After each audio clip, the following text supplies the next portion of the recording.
Hello friends, આજે આપણે બનાવીશું ખૂબ જ ટેસ્ટી એવી ઉડદની દાળ. શનિવાર હોય એટલે ગુજરાતીના ઘરમાં અડદની દાળ તો બનતી જ હોય છે, તો એકવાર મારી રીતે પણ ચોક્કસથી બનાવજો, બહુ જ ટેસ્ટી બનશે.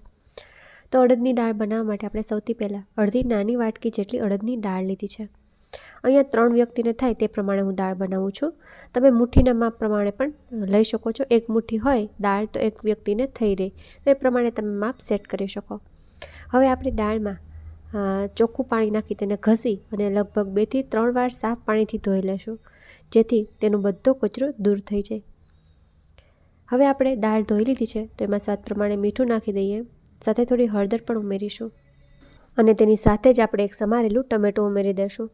હું હંમેશા દાળ બાફવામાં જ ટમેટું ઉમેરું છું અને મારાથી અડદની દાળ બહુ સરસ બને છે.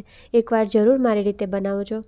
હવે આપણે આની અંદર થોડું પાણી ઉમેરી દઈશું. દાળ ડૂબે અને થોડુંક ઉપર પાણી રહે તેટલું નાખવાનું. સાથે થોડું તેલ નાખીશું, જેથી દાળ આપણી ઉભરાય નહીં. તમે જુઓ, આ રીતનું આપણે પાણી રાખ્યું છે. બહુ વધારે પાણી આપણે નહીં નાખીએ. અને દાળ બફામાં ખાસ ધ્યાન રાખવાનું, દાળ મેશી ન થવી જોઈએ, એટલે કે મેશ ન થવી જોઈએ. તે બફાઈ પણ જવી જોઈએ અને છૂટી પણ રહેવી જોઈએ. તેવી દાળ બાફવા માટે શું કરવાનું કે એક સીટી ફાસ્ટ ગેસ પર અને પછી મીડિયમ ગેસ પર 3 થી 4 મિનિટ પકવવી અને પછી ગેસ બંધ કરી અને તેના જ પ્રેશરમાં તેને ચડવા દેવાની, જેથી દાળ એકદમ સરસ છૂટી થશે અને સરસ બફાશે.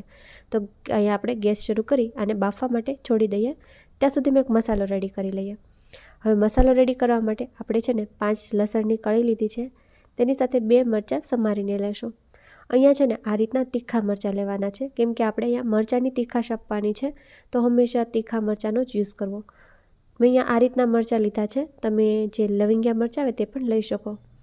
હવે આપણે આની અંદર થોડો આદું છીણીને ઉમેરી દઈશું. આદું બહુ ઓછો નાખવાનો છે, એટલે આપણે છીણીને નાખીશું, જેથી તેના ટુકડા ખાવામાં ના આવે, એકદમ સરસ તે મિક્સ થઈ જાય. હવે આ બધી જ વસ્તુને આપણે એકદમ અધકચરી વાટીને તૈયાર કરી લીધી છે અને આની અંદર હું થોડું પાણી પણ ઉમેરી દઈશ. બસ આપણે આ પેસ્ટ બનીને તૈયાર થઈ ગઈ છે, તો આને સાઈડમાં મૂકી દઈએ.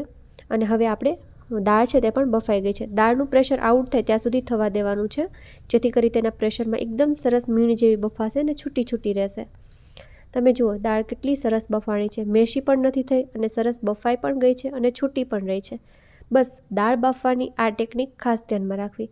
દાળ સરસ બફાશે એટલે તમારી અડદની દાળનું ટેક્સચર પણ સરસ આવશે અને ખાવામાં પણ સરસ લાગશે. હવે આપણે આની અંદર થોડું પાણી ઉમેરી અને મિક્સ કરી લેશું અને હવે આપણે ગેસને શરૂ કરી દઈએ અને આ દાળને થોડી વાર આપણે ઉકળવા દઈશું. ફક્ત ગરમ થાય ત્યાં સુધી મેં આને ઉકળવા દીધી છે. હવે આપણે આની અંદર બાકીની વસ્તુ નાખીશું. તો સૌથી પહેલાં આપણે જે આદું, લસણ અને મરચાં ખાંડ્યા હતા તે ઉમેરી દઈશું. ત્યારબાદ આપણે આની અંદર અડધી ચમચી જેટલું ધાણાજીરું પાવડર અને થોડુંક લાલ મરચું નાખીશું. લાલ મરચું આપણે બહુ વધારે આમાં નહીં યુઝ કરીએ, કેમ કે આપણે આમાં તીખા મરચાંનો યુઝ કર્યો છે અને તીખાશ જો મરચાંની હશે તો વધારે સરસ લાગશે આ દાળ. હવે આમાં મેં થોડુંક પાણી હજુ એડ કર્યું છે, કેમ કે દાળ ઉકળશે એટલે આ થોડીક થીક થશે. તો હવે આપણે આને ઉકળવા દેશું અને વચ્ચે થોડી વારે આ રીતે ચલાવતા પણ રહેવું, કેમ કે અડદની દાળ હોય તે નીચે ચોટતી હોય છે, તો ચલાવવું જરૂરી છે. બસ આપણે 2-3 મિનિટ આને ઉકાળવાનું છે. 2 થી 3 મિનિટ જેવું થઈ ગયું છે અને દાળ ઉકળી ગઈ છે. તમે જુઓ, એકદમ સરસ દાળ આખી ભાગી પણ રહી છે અને એકદમ ઘાટી પણ થઈ ગઈ છે. દાળ અલગ કે પાણી અલગ તેવું નથી થયું. તો આપણી દાળ ઉકળી ગઈ છે. હવે મેં આમાં થોડુંક લીલું લસણ નાખ્યું છે. અત્યારે સિઝન છે તો મેં નાખ્યું છે, જો ના નાખો તો પણ ચાલે. તો હવે આપણી દાળ બનીને તૈયાર થઈ ગઈ છે. તો આપણે આનો વઘાર કરી લઈએ.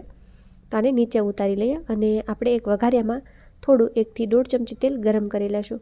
હું હંમેશા છે ને દાળને આ રીતે જ વઘારું છું અને ખરેખર ખૂબ જ ટેસ્ટી આ દાળ બને છે. એકવાર જરૂરથી ટ્રાય કરજો અને આ રીતે એકદમ સરળતાથી બની જાય છે. હવે તેલ ગરમ થઈ ગયું છે, તો આપણે થોડીક રાઈ નાખીશું, થોડુંક સમારેલું લસણ નાખી દઈશું, સાથે થોડી હિંગ નાખી દઈશું અને આખું જીરું નાખીશું. ત્યારબાદ આપણે આની અંદર થોડાક સૂકા લાલ મરચાં ઉમેરી દઈશું. બસ આપણો વઘાર રેડી થઈ ગયો છે. હવે આ વઘારને આપણે તરત જ દાળમાં એડ કરી દઈશું અને ઢાંકણને ઢાંકી દઈશું, જેથી કરી વઘાર ઉડે નહીં અને વઘાર એકદમ સરસ બેસે. અને વઘારને સારી રીતે આપણે દાળમાં મિક્સ કરી લેશું. હવે આ દાળને આપણે બહુ વધારે નહીં પકવીએ, ફક્ત અડધી મિનિટ સુધી જ આપણે આને પકવીશું. હવે છેલ્લે આપણે આમાં કાપેલા ફ્રેશ ધાણા ઉમેરી દઈશું. તો ખૂબ જ સરસ આપણી અડદની દાળ બનીને તૈયાર છે. અડદની દાળ ખાસ કરીને બાજરીના રોટલા સાથે ખાવાની મજા પડે છે. તો તમે પણ આ શનિવારે એકવાર મારી રીતે અડદની દાળ જરૂરથી ટ્રાય કરજો અને કોમેન્ટમાં ચોક્કસ જણાવજો તમને આજની આ રેસિપી કેવી લાગી.